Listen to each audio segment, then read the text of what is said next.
Achievers. So we got Portland at the top. They're ranked 9. Columbus continuing their impressive run. I strongly believe that Columbus won the transfer market. Because even though LAFC got Garrett Bell and Shalini, LAFC was already loaded with talent. So the guys that they got, it made them better. But LAFC was already good. They're already decent. They're already well above the playoff line. Columbus has been a completely different story. Like when it comes to Columbus, I was literally getting ready to have a monologue chapter and discussing on whether or not they should still exist as we move forward within this decade.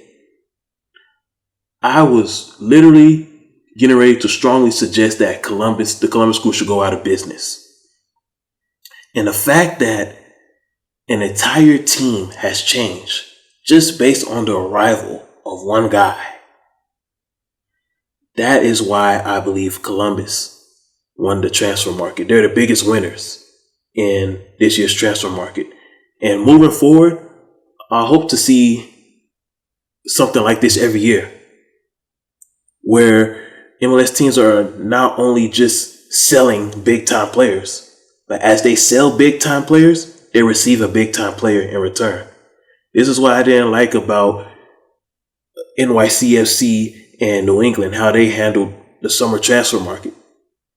They gave away big players, but did not receive big players in return. That's not how you do business. That's a bad way of doing business. Salt Lake, they've been relegated. They returned back to the Achievers Club, which is, I'm not really surprised about that. I mean, Salt Lake has been very inconsistent this season. I don't know if it's been due to injuries or what, because honestly, it's just so many players and so many teams. I really don't keep up with a lot of the players, especially if they're not a star. Like the thing about MLS teams, there's a lot of players, but a lot of them don't really stand out. Like NFL and NBA have a lot of players, but you have a couple players on each team that really stand out and names that people throughout the country know. It's not like that in the MLS.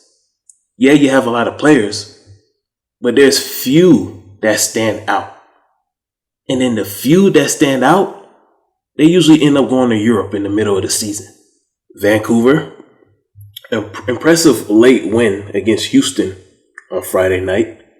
They got that bonus 3 points for winning the game within 90 minutes of stoppage time. Minnesota dropped. The only reason why, they're playing at altitude this weekend.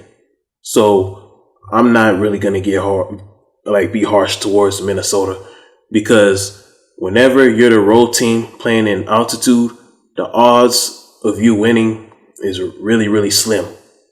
It's very slim, especially when you're playing a sport in a league that has a very long season. Nashville, again, I'm not going to be harsh on them either, because Nashville, they're a Southeast team playing a Western Conference schedule.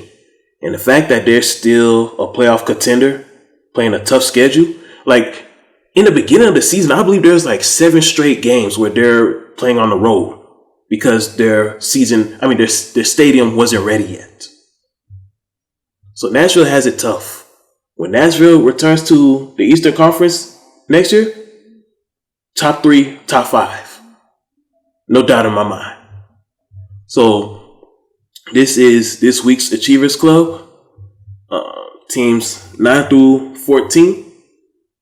And that's that.